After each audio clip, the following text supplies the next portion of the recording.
review of the chapter Fundamental Units of Life. As you know, the fundamental unit of life is nothing but the cell. What is cell? It is structural and functional unit of life.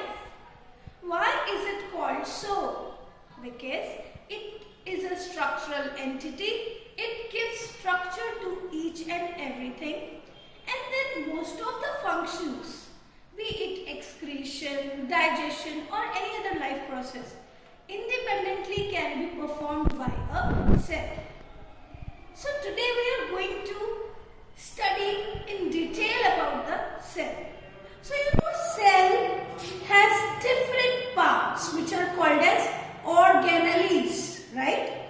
So let's discuss about the cell, keeping into reference those organelles only.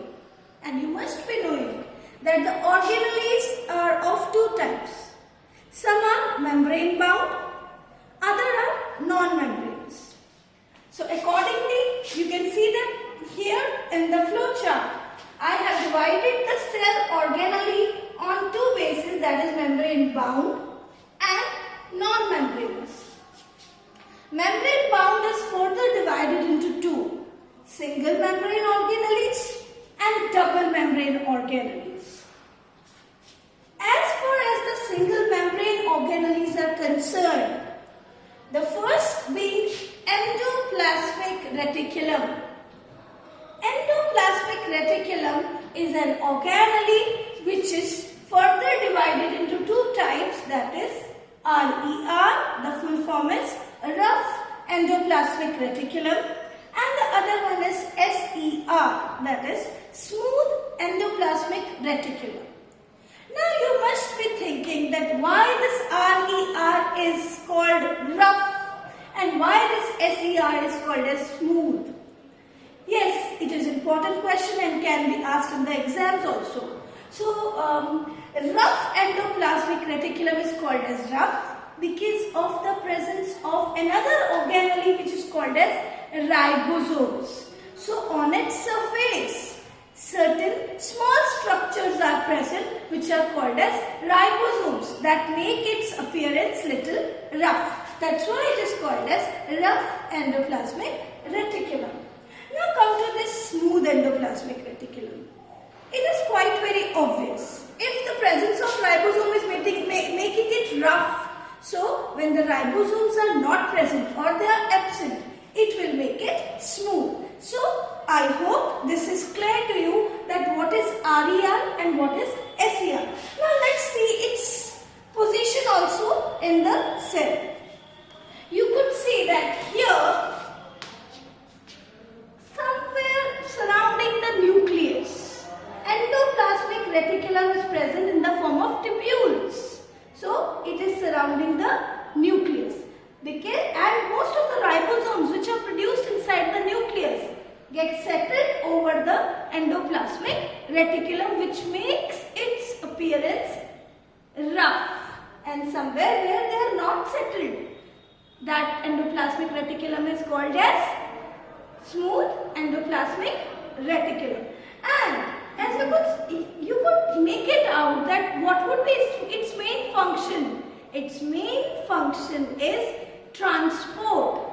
Its main function is transport of protein, because ribosomes which are settled over the endoplasmic reticulum will make protein, and this endoplasmic reticulum with the help of its tubules will transport it to different parts of the cell or wherever it is required. Now let's come to another organelle, that is Golgi body or Golgi apparatus. This Golgi body or Golgi apparatus is called as dactyosome in plant cell, right? So what does this Golgi body does?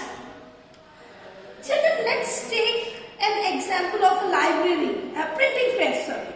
So as printing press produce so many books, then those books are like, say, take another example of school. Those books of all different sorts are sent to the school. Those books are winded up into different sets, and then they are dispatched to the students. Is it right? This is only the function of your Golgi body. Endoplasmic reticulum is making protein. It is also making lipids, and they are sent to the Golgi body in the raw form. This Golgi body makes modifications. It stores it for some time, and then it modifies it and package it and then dispatch it to wherever it is required inside the cell. Let's see the location of the Golgi body in the cell. See, it is also somewhere around the nucleus also, only because whatever the endoplasmic reticulum is producing, what is endoplasmic reticulum producing? Lipids and proteins. They are sent via this endoplasmic reticulum to the Golgi body, and this Golgi body is going to modify it, store it, package it, and then dispatch it to wherever in the cell it is required. So we are done with endoplasmic reticulum, which is a single membrane bound organelle. We are done with Golgi body, which is again a single membrane bound organelle. Let's now come down to lysosomes. Lysosomes, they are also known as suicidal bags of the cell. And my dear children, this question is also a very important question. It has the potential to come in the exams. So this organelle is called as suicidal bag of the cell. Sometimes it is also called as cleansing agent of the cell because it cleans the cell. As the name is suggesting, cleansing agent of the cell, because it cleans the cell of what? Of unwanted material. So let's now know about lysosome. Lysosome contain a strong digestive enzyme which can digest anything inside the cell. So,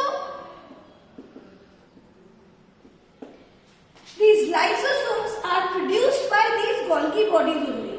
If you remember what I taught you just now, that Golgi bodies are modifying the proteins and lipids which are coming down from the endoplasmic reticulum. So all these three are somewhere connected. Golgi body modifies the protein, changes it to strong digestive enzyme. Enzyme is nothing but the protein only. And then wherever in the cell this digestive enzyme is required, they are released by lysosomes. So where are the lysosomes located in the cell? They can be anywhere. See, I have labeled these are the lysosomes, but they can be present anywhere where this digestive enzyme is required to digest the. It can be DNA, it can be, see, any disturbance in the cell will disrupt any organelle or any part of the cell. So that part will become non-functional. It has to be removed from the cell, and that removal or digestion of that part will be done by our lysosome. What lysosome exactly will do? Lysosome will dissolve that part, digest that part, and sometimes due to any reasons, n number of reasons, the functioning of the cell become disrupted or these cells become dysfunctional. At that time, these lysosomes burst open, and this is what is called as suicide of the cell because they burst themselves, causing the death of the cell. Coming to the next organelle, that is vacuole. Vacuoles are also single membrane bound organelle, and they perform certain function of storage. They store food, they store waste and certain other material which are required in the cell. Whenever they are storing waste, they will slowly and gradually move toward the membrane, fuse with the membrane, and the waste will be thrown out the cell. And if they store food, that food wherever required inside the cell will be taken up or used up by that organelle. So the main function of the vacuole is storage. provide turgidity to the cell. Okay? Student, let's now come down to the double membrane organelles. So we are through with the single membrane organelles. Now let's come down to the double membrane organelles. In double membrane organelles, we have mitochondria, we have plastids which are present only in the plant cell. They are not present in the animal cell. And last but not the least is nucleus, which is called as the brain of cells. So this mitochondria, it is a very important organelle from exam point of view. This mitochondria is called as the powerhouse of cell. Right? Powerhouse. It generates power. Why that power is required? That power will be required for performing different activities. Different chemical reactions which are going inside the cell might require energy. From where that energy is coming? That energy is being produced by this mitochondria and is stored in the form of ATP.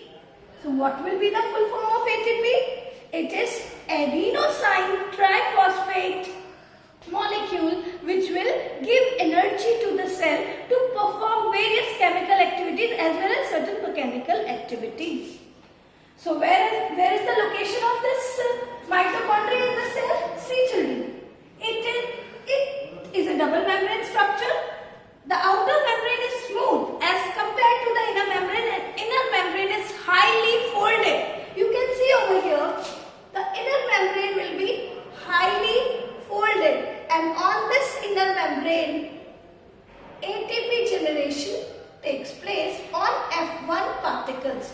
What are these F1 particles? That you will study in the higher classes. As far as this chapter is concerned right now, whatever you need to know about mitochondria is that it is the powerhouse.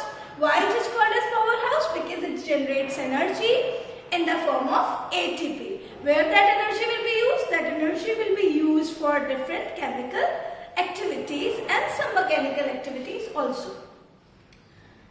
Before taking plastid, we will take nucleus because it is a part of animal cell and the plastid is not.